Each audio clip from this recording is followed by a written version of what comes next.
മണപ്പുറം ചെറുപുഷ്പാശ്രമ ദേവാലയത്തിലെ വിശുദ്ധ കൊച്ചുത്രേസ്യായുടെ തിരുനാൾ ആഘോഷം തുടരുന്നു. ഞായറാഴ്ചയാണ് തിരുനാൾ ദിനം. കയർ മേഖലയ്ക്ക് പ്രാധാന്യം നൽകിക്കൊണ്ടാണ് ഇത്തവണത്തെ തിരുനാൾ ആഘോഷം ഒരുക്കിയിട്ടുള്ളത്.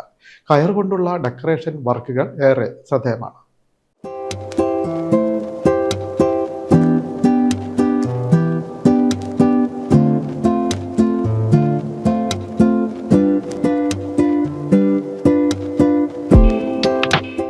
വിശുദ്ധ കൊച്ചുത്രേസ്യായുടെ നാമധേയത്തിലുള്ള മണപ്പുറം ചെറുപുഷ്പാശ്രമ ദേവാലയത്തിലെ ഇടവക തിരുനാൾ ജനുവരി 8 വ്യാഴാഴ്ച കൊടികയറി. ജനുവരി 11 ഞായറാഴ്ച സമാപനം.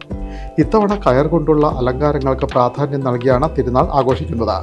വിശുദ്ധ കൊച്ചുത്രേസ്യായുടെ മാതാവ് ലെയ്സ് നിർമ്മാണത്തിൽ ഏർപ്പെട്ട മേൽത്തരം നൂലിഴകൾ ഉപയോഗിച്ച് കൈകൊണ്ട് തുന്നിയാണ് ലെയ്സുകൾ നിർമ്മിച്ചിരുന്നത്. തൈക്കാട്ടുശ്ശേരി മണപ്പുറം ചെറുപുഷ്പാശ്രമ ദേവാലയത്തിലെ ഇടവക തിരുനാൾ ജനുവരി 8 കൊടികയറി. ജനുവരി 11 ഞായറാഴ്ചയാണ് സമാപനം. ഇത്തവണ കയർ കൊണ്ടുള്ള അലങ്കാരങ്ങൾക്ക് പ്രാധാന്യം നൽകിയാണ് തിരുനാൾ ആഘോഷിക്കുന്നത്. മണപ്പുറം പ്രദേശത്തെ ഭൂരിപക്ഷം ആളുകളും കയർ വ്യവസായത്തെ ആശ്രയിച്ചാണ് ഉപജീവനമാർഗം കണ്ടെത്തിയിരുന്നത്. തൊണ്ടുതല്ലൽ, കയർ പിരിക്കൽ, കയറുമാടൽ തുടങ്ങിയ ജോലികളിൽ കൂടുതലും സ്ത്രീകളാണ് ഏർപ്പെട്ടിരുന്നത്. കയർ മേഖല വിട്ട് ഇപ്പോൾ ആളുകൾ പലവിധ ജോലികൾ തേടിപ്പോയെങ്കിലും ഇന്നും നിരവധി വീടുകളിൽ കയറുമായി ബന്ധപ്പെട്ട ജോലികൾ നടന്നുവരുന്നു.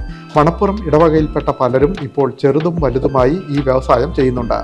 ഇന്ത്യയിൽ കയർ വ്യവസായത്തിൽ ഏറെ പാരമ്പര്യമുള്ളതും വർഷങ്ങളായി കയർ കയറ്റുമതിയിൽ ഒന്നാം സ്ഥാനത്തുള്ളതുമായ പാം ഫൈബർ ഉടമ ഈ ഇടവകയിലെ അംഗമാണ്.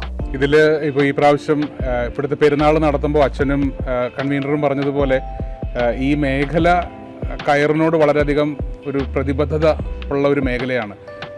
എൻ്റെ കുടുംബം എനിക്ക് പ്രത്യേകിച്ച് എടുത്തു പറയുമ്പോൾ ഒരു 4 തലമുറയായിട്ട് ഞങ്ങൾ കയർ ഇതര ഉൽപ്പന്നങ്ങളും നിർമ്മിച്ച് എക്സ്പോർട്ട് ചെയ്ത് കച്ചവടം ചെയ്ത് വരുന്നൊരു കുടുംബമാണ്. ഈ ഇടവകക്കാരൻ തന്നെയാണ്. പക്ഷേ എല്ലാത്തിനുപരി ഈ വർഷം ഒരു നാച്ചുറൽ സസ്റ്റൈനബിൾ ആയിട്ടുള്ള മെറ്റീരിയൽസ് കഴിയാവുന്നത് ഉപയോഗിക്കണം.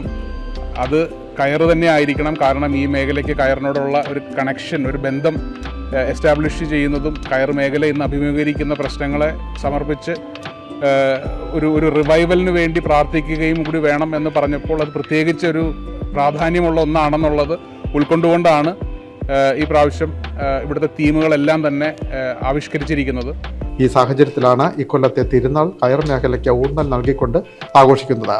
തിരുനാളിനോട് അനുബന്ധിച്ചുള്ള അലങ്കാരങ്ങളിൽ, പ്രത്യേകിച്ച് അൾത്താര അലങ്കാരങ്ങളിൽ കയറും കയർ ഉൽപ്പന്നങ്ങളുമാണ് ഉപയോഗിച്ചിട്ടുള്ളത്. കൂടാതെ ചകിരി ഉപയോഗിച്ച് നിർമ്മിച്ചിട്ടുള്ള യേശുവിൻ്റെയും മാതാവിൻ്റെയും മറ്റു വിശുദ്ധരുടെയും ചിത്രങ്ങളും സുവിശേഷ ചിത്രങ്ങളും ആലേഖനം ചെയ്തിട്ടുള്ള മനോഹര വാൾ ഹാങ്ങറുകൾ നിർമ്മിച്ച് ഇടവകയിലെ ഓരോ കുടുംബങ്ങൾക്കും നൽകുന്നുണ്ട്.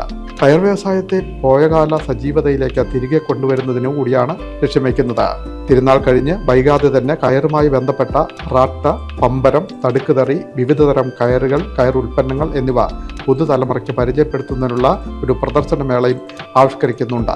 ഓരോ വീട്ടിലും ചെറിയ തോതിലെങ്കിലും കയറുമായി ബന്ധപ്പെട്ട പദ്ധതികൾ രൂപപ്പെടുത്തി വരികയാണെന്ന് വികാരി ഫാദർ ജെയിംസ് പുതുച്ചേരി CMI അറിയിച്ചു.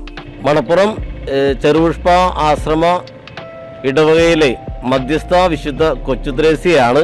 ഈ വിശുദ്ധ കൊച്ചുത്രേസ്യയുടെ മാതാപിതാക്കൾക്ക് ഒരുപാട് പ്രാധാന്യമുണ്ട്.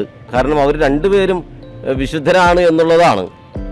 ഈ വർഷം ഞങ്ങൾ തിരുനാൾ ആഘോഷിക്കുമ്പോൾ വിശുദ്ധ കൊച്ചുത്രേസ്യയുടെ കുടുംബം തന്നെ പ്രത്യേകമായിട്ട് ഞങ്ങൾ ഓർത്തെടുക്കുകയാണ്. വിശുദ്ധ കൊച്ചുത്രേസ്യയുടെ പിതാവ് ലൂയി മാർട്ടിൻ, മാതാവ് സെലിഗൊറിൻ, ഇവരുടെ രണ്ടുപേരുടെയും ജീവിതത്തിൽ, അവരുടെ ജീവിതത്തിന് ആരംഭഘട്ടത്തിൽ ഒരു കുടുംബം നയിച്ചുകൊണ്ട് പോകുവാൻ വേണ്ടി അവർ ഏറ്റെടുത്ത ഒരു മേഖല അത് ലൈസ് നിർമ്മാണമാണ്. അത് കോട്ടൻ്റെയും ലിനൻ എന്നീ നൂലുകൾ ഉപയോഗിച്ച് അവരുടെ കുടുംബം തന്നെ ആസ്ഥാനമാക്കി ഒരു സംരംഭം അവിടെ ആരംഭിക്കുകയുണ്ടായി.